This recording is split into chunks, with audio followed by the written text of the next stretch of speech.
It is easier than ever before to be a company of one. Now I see increasingly more portfolio careers, not just in the sense that people would try many things throughout their career in the end, but that many people would try out many things in their career at the same time. I could share this interesting stat. We did some research around this. Founders who start their project or their startup as a part-time project or as like a second-time project tend to be some of the best founders.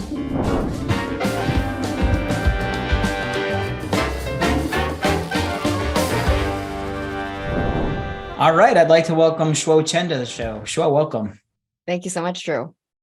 Hey, could you maybe kick off for the audience, take a minute, introduce yourself, and tell us how you ended up as a partner at a venture capital firm and as a faculty member at UC Berkeley? Absolutely. Well, really excited to be here today. Thanks again for hosting, Drew. I'm Shuo. As Drew mentioned, want to decipher a little bit how I put the different pieces of the mosaic together that form what I currently do. So I actually kicked off my career as an entrepreneur and ran a startup where we sold curriculum as well as software to some of the largest financial institutions and universities in the US. And from there, learned a lot about how enterprise sales worked, understood how corporate politics worked, understood how to navigate all the intricate relationships in between, and really wanted to pass some of those lessons onwards. It was in the process of working with a lot of these larger institutions, including universities, that I got invited to teach at Berkeley because they were one of our paying clients. They said, hey, if you're already working with us, maybe it'll be great for you to come on campus and tell us how the magic is done from behind the curtain. So have been teaching at Berkeley for a little over 10 years now, always focused around entrepreneurship, but also have done a lot of courses themed around future of work, which I'm excited to talk more about today. But to host the startup, we were acqui-hired, and I always joke with people that I joined the dark side a little bit. I ended up joining Goldman Sachs out of that role, did a lot of our traditional technology investment banking coverage, worked on some fascinating deals, including helped Google acquire Motorola, a $12.5 billion deal at the time, very much in transition between different tech giant eras. And from there, I really missed working with startups. So came back to the startup world in the form of being an investor, hopefully sharing some of the lessons that I've learned firsthand as a former founder with folks who are just getting started and helping them navigate the whole world of enterprise that I've worked with. So for the past almost 10 years, I've been investing in pre-Series A startups in enterprise and software with really a focus theme around future of work. That's fantastic. And we're so delighted to have you. And I also saw last year you were named to Forbes 30 Under 30 for venture capital. Thank you very much. Yeah. So, and I think it listed in there, over 60 early stage investments in the future of work. So I'd just love to hear from you, like, what are the most exciting and popular problem spaces that you see being tackled right now? Yeah. So in the future of workspace, everyone defines the most exciting areas a little bit differently. The way that I personally like to think about it is I really think there are four major pillars under future of work. The first one I think about is really digital transformation. How do we catch up all organizations with the latest technology so we could minimize the amount of boring time spent at work and maximize the actual fun, engaging times that we do interesting work? And the second pillar that I really pay attention to is automation of work, as in what we do at work every day. So with more automation, there's kind of two pieces to this. There is what work gets automated and optimized and more streamlined. But then there's also what do we do with the additional human hours that are left with more work being automated? And the third pillar that we pay attention to is thinking about hybridization of workplace. So the where we work, not in a traditional sense of just hybrid work, we work at home or we do remote work. We've been investing in this space for the past almost 10 years. So there was no way we could have foreseen that the pandemic was coming. Right. But since the earliest days when we were investing in this space, it's all about how do we enable geographically diverse teams to innovate together, whether it is with better digital tools or better in-person tools. For example, we were one of the earliest investors into a startup at the time called Boom Supersonic that was building the current generation of supersonic jets that would allow people to travel and meet each other in person more efficiently. So that's another way of thinking about hybridization of workplace. Another good example I want to mention here is a startup that we invested in that's since got acquired called Transcriptic. What they allowed individuals to do well before the pandemic was essentially the founders realized that whenever people needed to run tests and labs in physical spaces, they would very quickly run out of lab space, and you would have labs that are over capacity on the two coasts here in California and over where you are, Drew, in Massachusetts. But you have a lot of labs that are well under capacity throughout, say, Midwest US.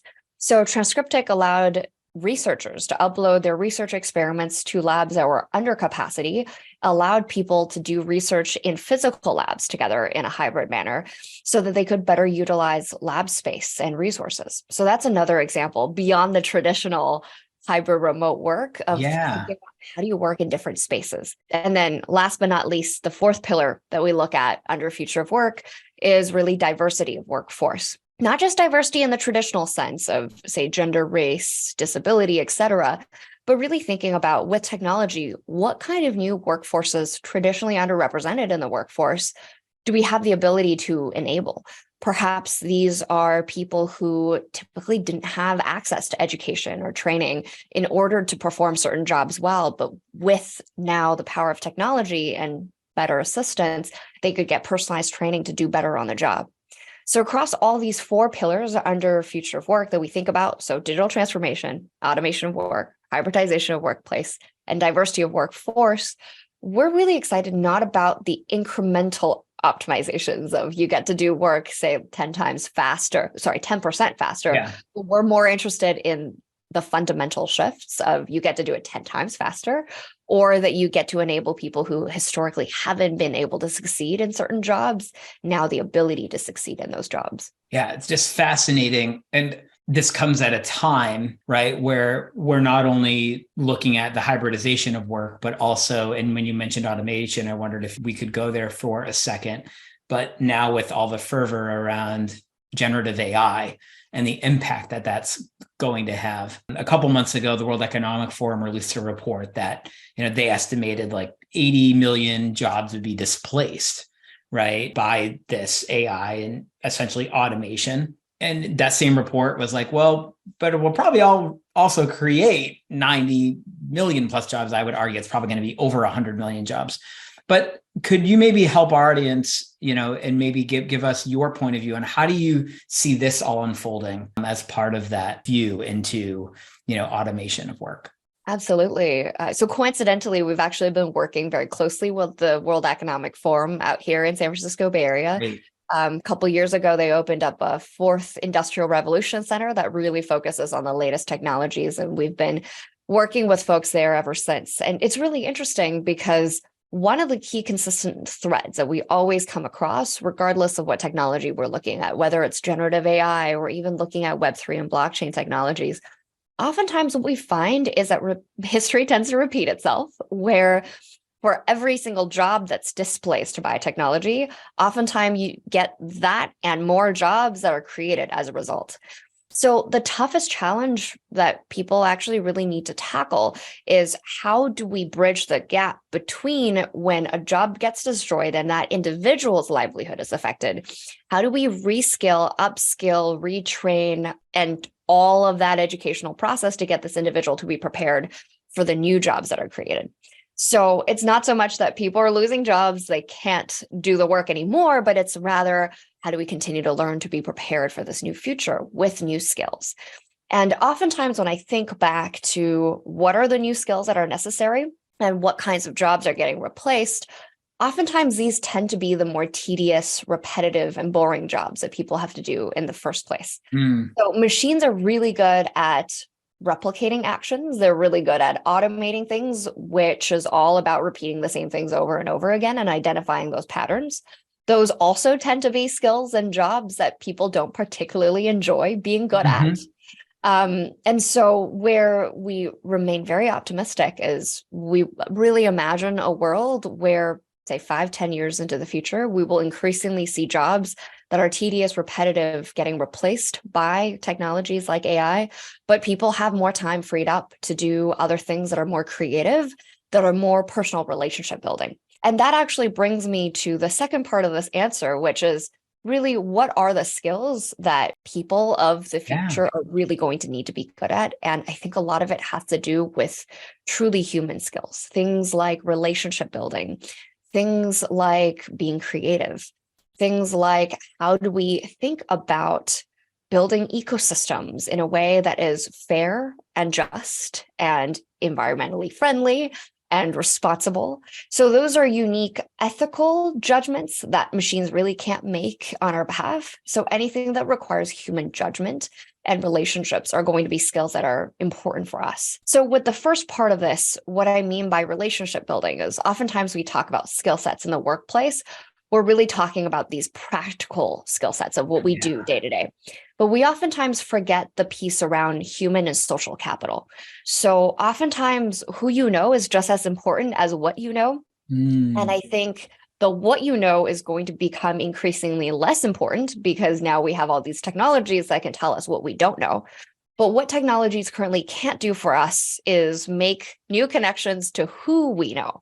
So I think increasingly, particularly in my faculty role, I do a lot of this for my students at Berkeley, is thinking about how do you build network? How do you build connections? How do you build human relationships, genuine, authentic relationships with other people that will help you out in moments when you really need it? So the building the who you know piece.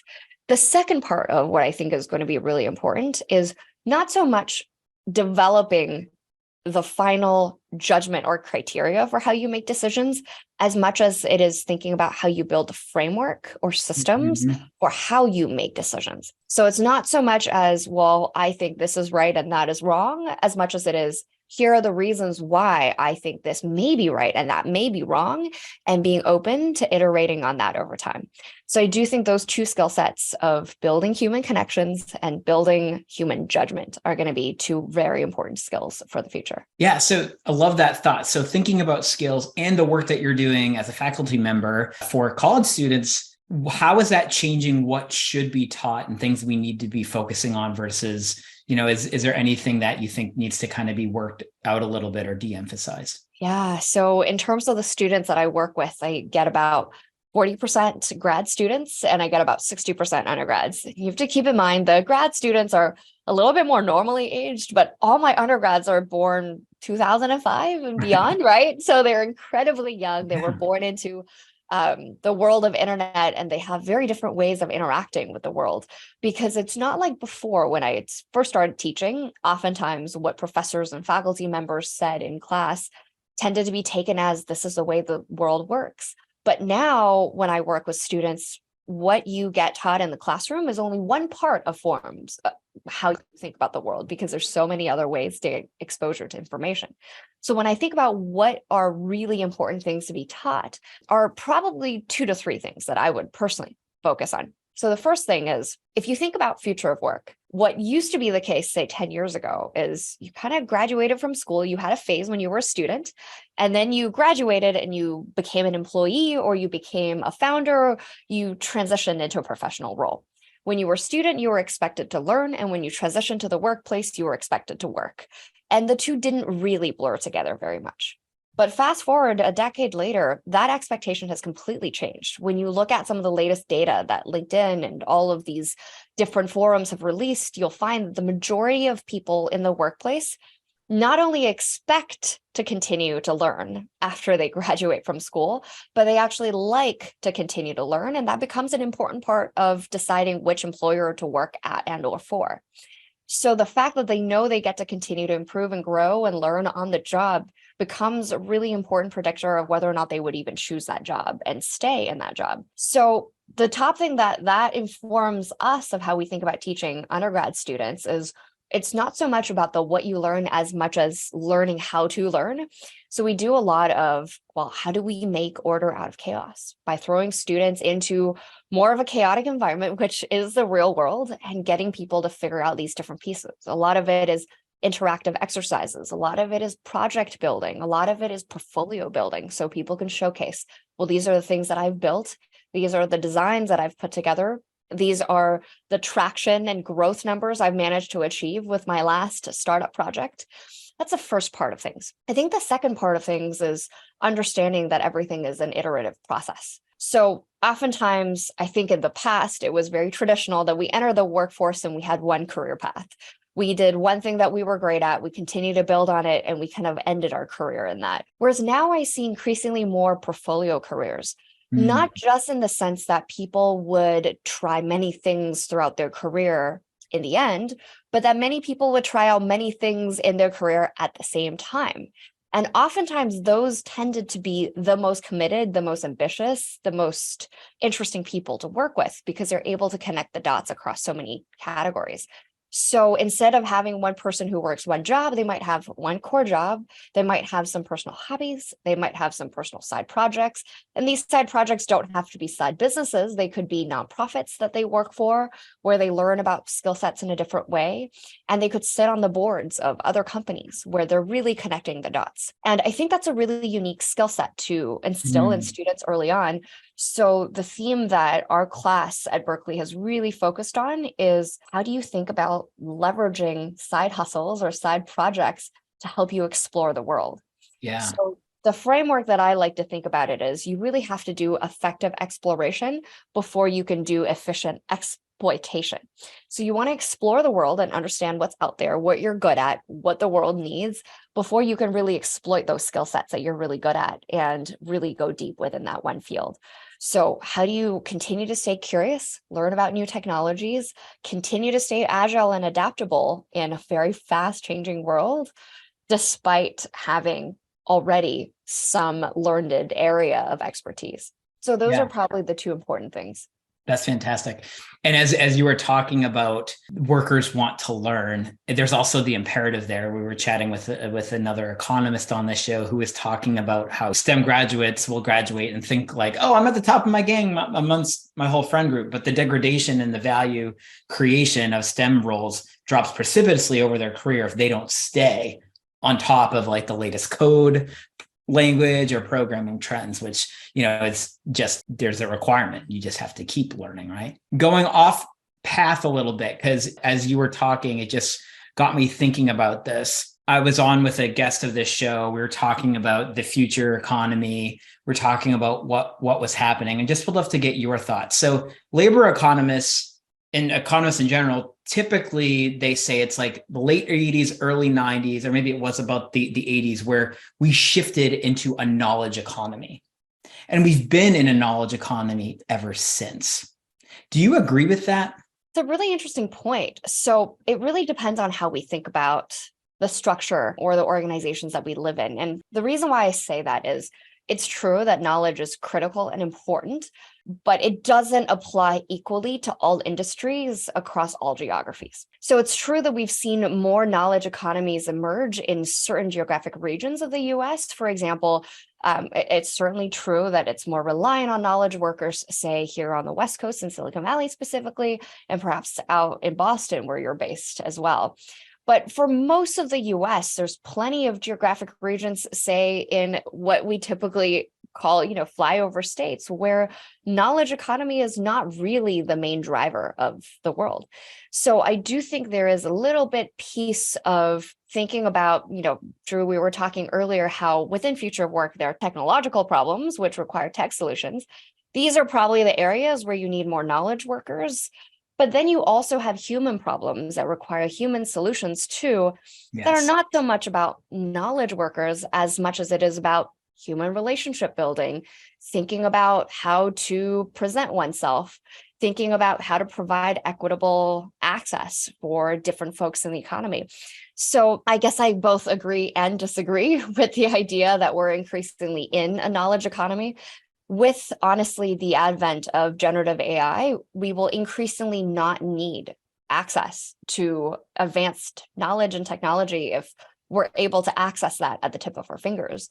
But increasingly, what we will need more are these uniquely human skills that unfortunately not everyone is taught equally how to be good at. Yeah, absolutely. Yeah, I still have to bring back my visual or debate with this other economist about that, because I look at it as over the past decade with workforce software like Salesforce, for instance, has turned sales into a doing role. It's essentially blue collar work. We call it white collar work, but you're following a process. you're mapping fields of information, you go to the next step, you go to the next step. There is no difference, in my opinion, just because you're sitting at a desk than that and building something else. So I actually think that we've been saying we're in a knowledge economy this whole time when there's oscillation, to your point, and we have been doing so much doing, and now AI is coming and is going to take care of that doing. So this leads me to my next question. If you were to think about the future, even in this knowledge economy, I remember being in marketing and sales and teaching, old fogies how to do online marketing 20 years ago. And, talking about how, search engines, ideas are a dime a dozen. So it doesn't matter what you know anymore. It's all about execution. But now if AI is coming and it's going to execute and you can feed it an idea and hone that idea, do you think we're on the precipice of an era of ideas really are something that we should be focused on? Yeah, it's a really good question, Drew. I don't necessarily think that ideas are going to be the core of the future, because now there's plenty of tech-enabled startups, even based out of Silicon Valley, that can do massive amounts of idea generation, 10 times, 100 times faster than what humans can do. Jasper is a great example of this, where previously you needed to actually run iterations of your own ideas for how to optimize for, say, search engine optimization, or for keywords, or have marketing campaign ideas. But now actually any AI-enabled platform could generate 100 ideas for you at the same time. And in fact, if anything, that is better, because you don't even have to determine which one is the best. You can actually execute all 100 of those ideas and see which one gets you the best engagement and best stats and best returns. So in many ways, before, the best ideas, quote unquote, best ideas, had to win out. Whereas now we could just test in massive numbers, run marketing campaigns with all of these ideas, and let the data and numbers speak for themselves. So if it truly is a good idea, well, that's going to get you the best numbers on social media campaigns, for example. So I do think that the value of ideas have in some ways lowered. And I absolutely agree with you, Drew. Earlier, you commented that what we now consider as white collar jobs are blue collar in some way, because it is all about the doing process. But I do think what oftentimes separates from those who just do to those who are thoughtful and strategic do tend to come back to these uniquely human skills that we were talking about, right? So if you are a really effective sales representative, it's not just about reading off a script. It's about asking the other person about their family, how their kids are doing, remembering when there are important days, and just caring about the other person as a genuine human being, right? So oftentimes we're incentivized as humans to go above and beyond for people that we genuinely like and get along with. And we break rules for people like that, right? Absolutely. And I think that's what makes us so unique as humans. And I do hope that and I am optimistic that we are going towards a world where that human connection is still incredibly important. And maybe one piece I will add here is, even though I focus on investing in software companies where they're leveraging technology to really change the way how they do work, I do still really believe that human skill is so important, because if you were to really extrapolate things out, say years forward, the way that we think about how technology plays a role in our lives, it is really to augment us as human beings, right? So it's to help us do things faster, better, and cheaper, so that that frees up our time to do other things that we enjoy more. It's really not intended, at least in the way that it should be designed, to make our lives more miserable. So I do think it's important for us to think about, well, how do we actually want to spend our time if time is our most precious resource? And how can we leverage technology to accomplish our own objectives? Sure. And I'm so glad you brought up intelligence augmentation. It's my beef with the general AI movement. I'm like, oh, we had to anchor on AI. We couldn't have anchored on IA, right? Like, because it's a critical part. And when we speak to people closest to the matter, it's always about augmentation and not straight up artificial intelligence to replace. So really good point. So let's shift our conversation a bit to talk about the employee-employer relationship. There's a lot of tension right now. I've even gone as far to say, and I personally think it's been for a while. I think the employee-employer relationship is broken. But how do you respond to that statement, and what do you attribute to your beliefs? There's a couple pieces to this. Given that I focus on investing in startups, I'll tackle this from a startup perspective first, which is oftentimes when you think about the employer-employee relationship, well, enabled by technology, it is easier than ever before to be a company of one. nowadays. Mm. So it's not like before where you really needed to hire your own team, you needed to buy your own hardware to form your own data centers and go through all these motions to just have a website up and running, right? We're not at those days anymore where anyone can drag and drop a couple buttons, they can have their own website up and running, start their own paid marketing campaigns, start getting paid clients and have their own business. Whether they're doing that full-time or part-time, both are equally easy nowadays. So that has certainly been a key driver in shifts in the employer-employee relationship, because people are realizing for the first time that enabled and augmented by technology, you don't have to be an employee anymore. So the power dynamic has certainly shifted. At the same time, are there benefits and efficiencies and even better outcomes as a result of working in diverse teams? Absolutely. So even though it's easier to be a company of one, would I rather collaborate with others who can make up for my blind spots and who can add more creative ideas and we can jam? Absolutely. So I think in that way, there has been some dynamic shift in the power dynamics, so to speak, where there's an equal need of, oftentimes I speak to students, founders that I work with who say, look, these are the things that I'm uniquely good at. These are the things I'm uniquely interested in. And as a result, I want to play this kind of role and I want to design a relationship that looks like that. And they're able to go out there and look for that kind of relationship.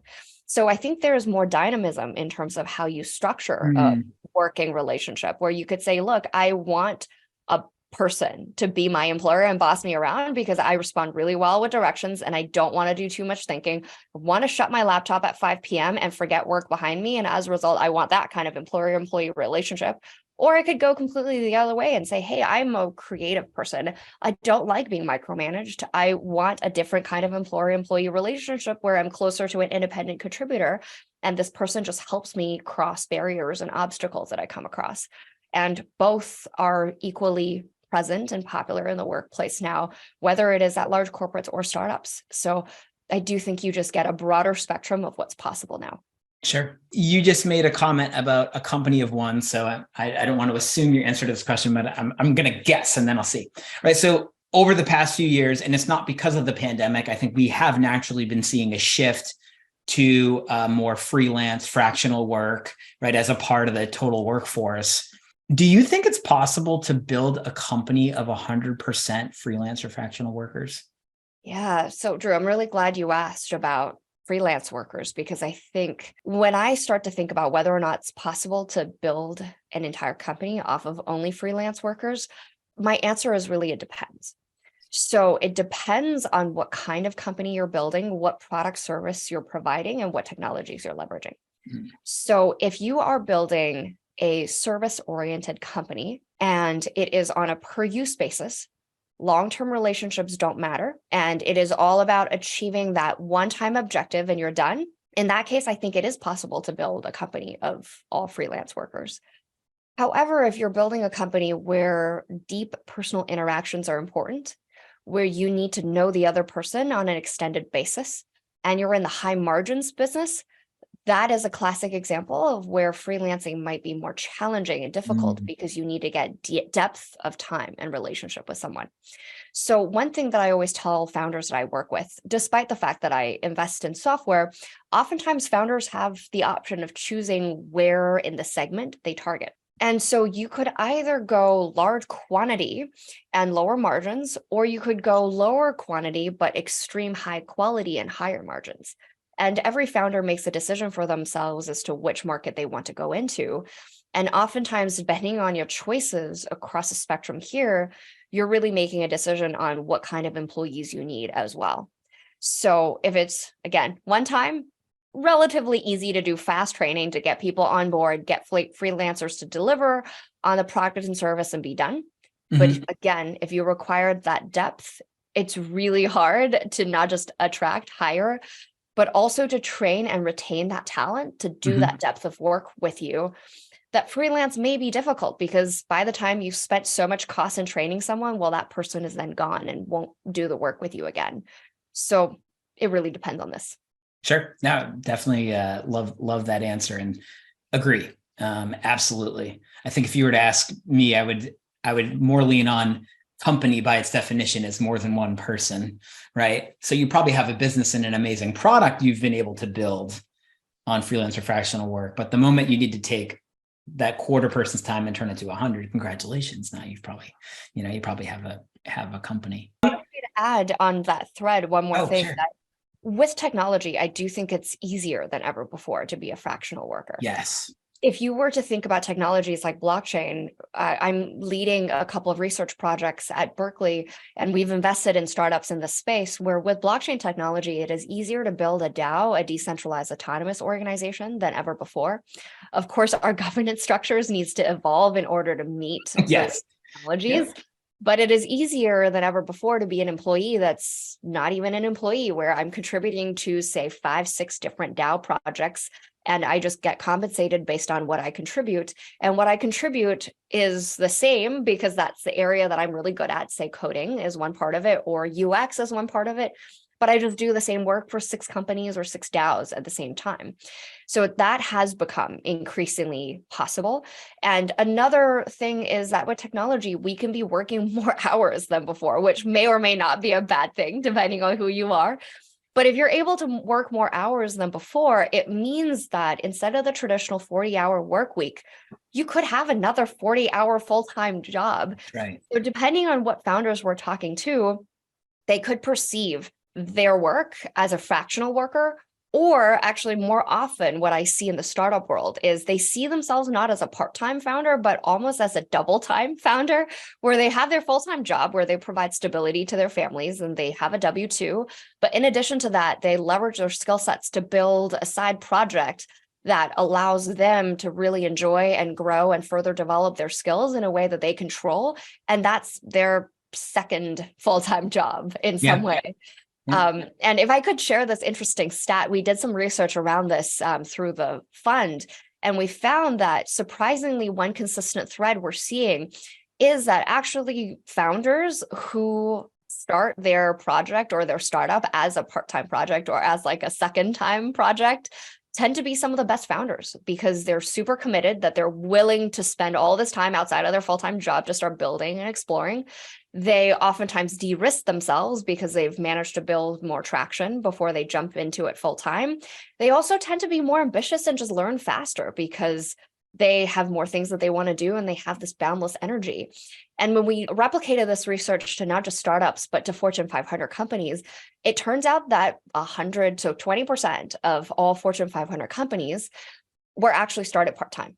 So the CEOs and founders didn't go into it full-time right away. They actually tested it on the side, made sure that it worked, had traction, and then jumped into it full-time. So I think that's a really powerful way of thinking about how we spend time. Absolutely. I call it the third shift. I work all day and then I'm with my kids for dinner and then put them to sleep. And then I do my third shift, which is till like 11 or midnight every night. So definitely feel that one. That's some fantastic research there. On this vein of the freelance and fractional work, as you were saying, it's never been easier, right, to do this. And there are companies that are helping, like Upwork, for instance, right, is really, and I think in a lot of ways, they're revolutionizing contracting and actually the contract between the employee and employer. And they came out, I think it was in February, and announced that they are going to allow now for full-time contracts, right? If we look at that in context, we're also seeing a lot of union activity and chatter in news feeds today. What do you think this all says about the future of at-will employment? This is where I want to highlight that employment processes, just like startups, do tend to be a cyclical process. What I mean by that is, for example, in the startup world, there's a generation of startups that are started, of course, and all these companies are relatively smaller. Many of them may employ only freelancers, but as they grow in size and want to gain more market share, oftentimes they end up having to start consolidating, where you see a lot of mergers and acquisitions. And you have a period of consolidation where you have these large players that are dominating most of market share. And then, of course, once they get too big, it's harder for them to innovate again. So then you get another generation of startups that pop out. And I feel like it's the same cycle that applies to when I think about fractional workers and at-will employment, because at first you have a lot of people who are really excited to do this. But then as we have too many at-will workers, people realize actually we love having the structure of having someone make sure that our basic needs, things like health benefits, things like retirement plans are taken care of. So people start to consolidate around these bigger companies that are taking up all these market share, right? And they start being less excited to work for startups. But as they increasingly become incumbent with so much processes in place, they realize actually we like having a little bit more flexibility and freedom. And then, of course, this process starts all over again where they go work for startups, they seek more freedom, and the process continues. Fascinating. I love that concept of the cycle. Definitely cyclical. So, what is the impact that this is all having on performance, right? And the way I want to set this up is, I think performance measurement as a space is woefully unsophisticated.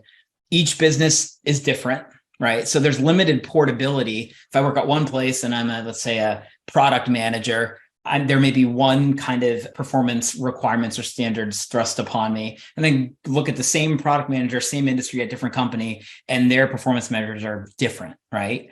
So what do you think the future of performance looks like? So I've spent a lot of time thinking about this because we've invested in startups in this space. And the toughest challenge is always trying to standardize anything when you're evaluating humans because we're all so unique. So it's true that there are typically behavior patterns and things that make for better performance across workforces, right? Across larger populations. But at the end of the day, every single individual has unique personal circumstances. Some people might be parents and have additional responsibilities at home. Others might be doing elderly care and in the exact same way have more constraints on their time. So it really ultimately does come down to how do we have an overall framework that helps us not just attract, but also retain and develop talent, but also how do we allow for enough flexibility that we could give people the space to develop and grow at their own respective paces. So this is what I always tell my students in class where, when you're in college, it almost is the last time in your life, or when you're in school in a graduate program, it's almost the last time in your life when the ecosystem is designed around you to help you succeed. Because once you get into the workplace, of course, there's all these different departments, but businesses need to think about business objectives as the number one priority. So their number one priority isn't to help employees learn and become better individuals over time. So coming back to your question around performance reviews, it's this tough tension between, well, business has got to do what it's got to do, and its top priority isn't to help improve the performance reviews of its employees and individuals. But then you have this other tension where for individuals, their top priority is to maximize for their own learning and growth. And so oftentimes, if they aren't able to do it within one structure, they move to a different startup, they go to a different company, and they try to seek for a structure that is more personalized for their own individual personal success. So when we talk about performance reviews, it really depends on how we define success. Are we defining success as success on a workforce population level by within a certain organization, or are we talking about performance reviews on an individual level? So then we use this performance, and we use the performance to evaluate people, to determine compensation, right? What do you think, how would you go about answering the question, how do you understand the value of a human in the work context? It's really difficult. I'm going to start with an individual perspective, because from a company perspective, is really hard to value an individual on an individual basis. Oftentimes you don't evaluate it based off of that person. You only evaluate it based off of their outputs. So for example, there could be an incredible individual. Well, I can't evaluate their particular skill sets. I can only look at what they produced during this period in their life. Right. So I'll start from an individual perspective, because it could be that, you have an individual who's talented, who's working at a company during a period of time when there's just a lot happening in their lives and their output is limited. And so the company can't see beyond that. It's absolutely a possibility. But from an individual perspective, a lot of it really is centered around two things. One, communication, two, relationship building. Communications is critical because it's oftentimes not one of the first skill sets that gets taught in school, right? How do you communicate to your team, to your manager, to your colleagues, what you're working on, the significance of that, so people are aware of what you're doing and why it's so important? And of course, people want to see progress over time, right? So these are the things I'm working on this quarter. People want to see that by next quarter, I've completed not only everything I talked about, but here are new plans for what I will continue to work on. So I think communication is a really important piece in even thinking about from an individual perspective of how to do really well in performance reviews. And then the second piece to that is relationship building. How do you not just think about performance reviews as a one-time thing, but as a, hey, let's work together over time to find a model that works for both of us? So that's really how I would think about it from an individual perspective. Now, if we were thinking about this on a workforce level and only looking at the output, this is really where a lot of the startups that we invest in kind of steps in and says, all right, how do we look at untraditional sources of data?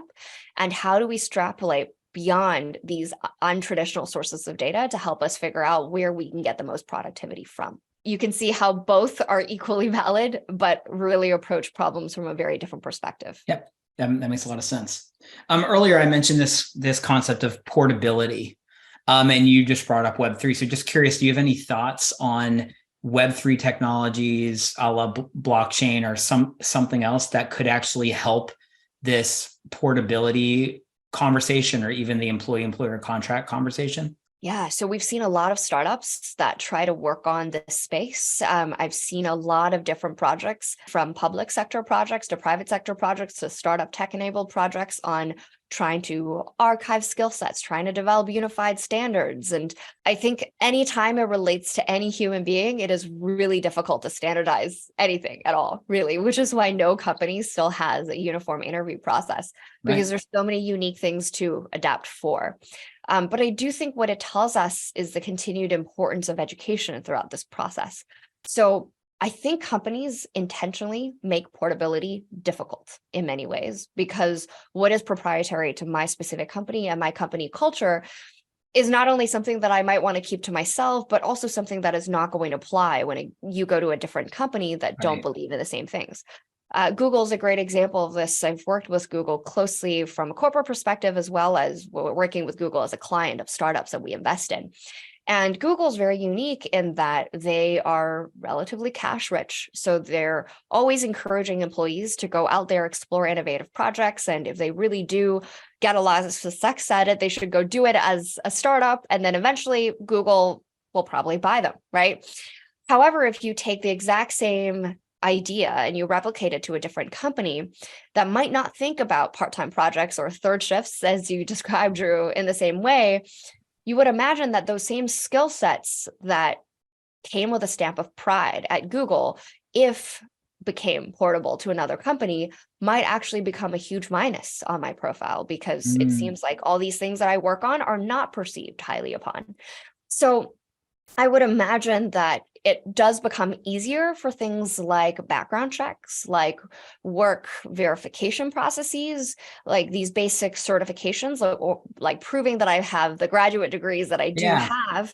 Those become more portable, but the more uniquely human skill sets, like projects that I've worked on, things like that, might not be so easily done with technology, because, as we were talking about earlier, portability enabled by blockchain technology is a tech problem, but portability of skill sets and whether or not that's recognized, that's a human problem and not so easily scalable. That's spot on. Definitely agree with that.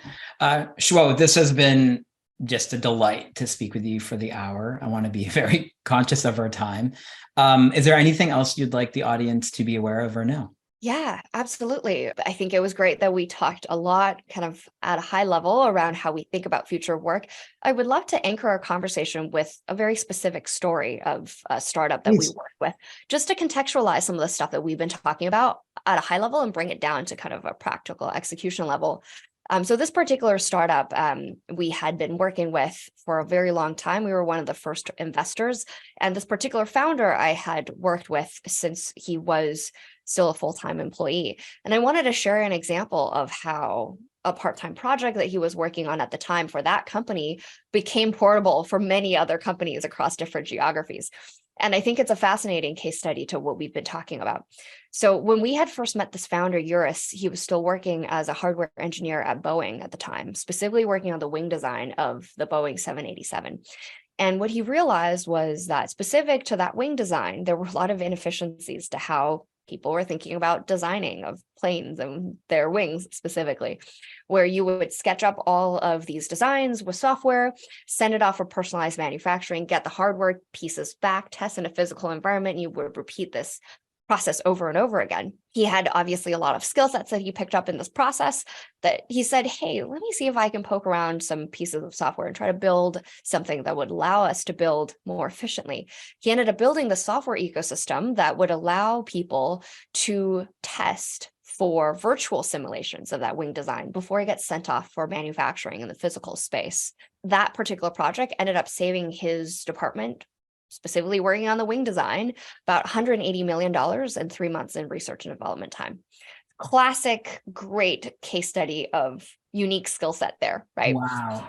So he was really, really excited to replicate this to more parts of Boeing. And so, of course, he escalated these conversations up and beyond. And this relates to our conversation around performance reviews as well, where he started to say, hey, like I've built this thing that saved us so much money and time. Let's see if we can replicate this to broader parts of the company. Imagine if everyone working on the 787 could use this, not just the wing department, but the tail department, the body, the head, et cetera.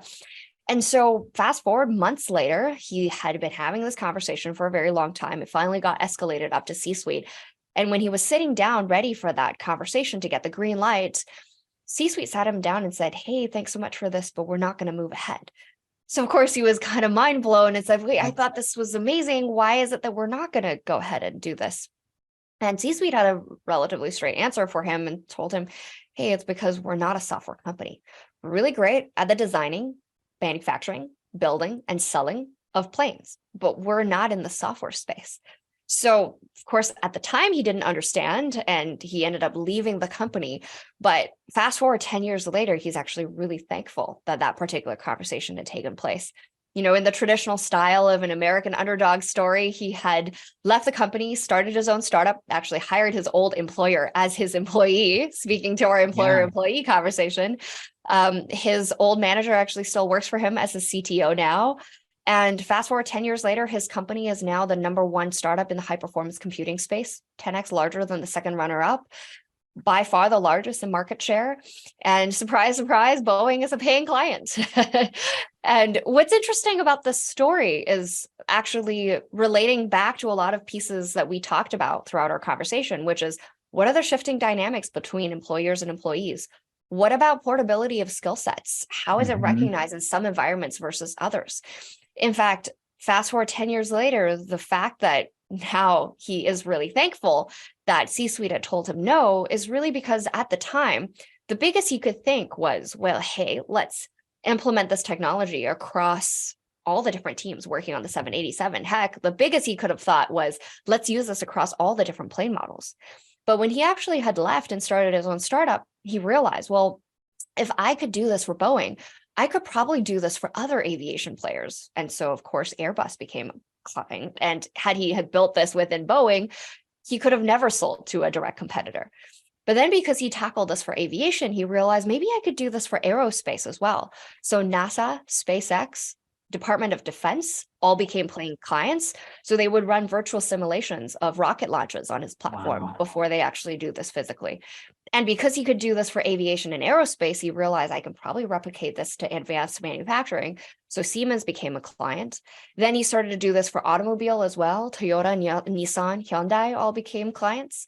And then he realized, actually, this is not just limited to manufacturing or hardware design. I could do this for really any type of research. So Harvard and MIT became large paying clients where they would run a lot of their research optimization processes through the platform. And actually, a couple of years before the pandemic, he realized, well, if Harvard and MIT are running research experiments through our simulated platform, we could probably do this for biotech as well. And he started getting a lot of publicly listed biotech companies as clients where they would use his platform to virtually simulate all the drug development processes and only select the most promising drug iterations to test in a physical lab. So highly effective for testing. And then, of course, the ultimate verification piece needs to be done in the lab. But you can imagine that when COVID and the pandemic had hit, it became integral to expediting our drug development process to get COVID vaccines out in the world. And so I think this is a classic example of where the founder started with a really unique skill set, applying it to a very specific problem, built on the side and demonstrated traction and growth, and then was able to really learn, grow, iterate over time, and start to replicate this to other industries. So I think it speaks to a lot of the different threads that we talked about in this conversation. 100%. Yeah. Dynamics and portability of skill sets, but valued differently in different settings. What a fantastic story. And absolutely, you see it playing out right there. Shuo, thank you so much for your time. We greatly appreciate your contribution.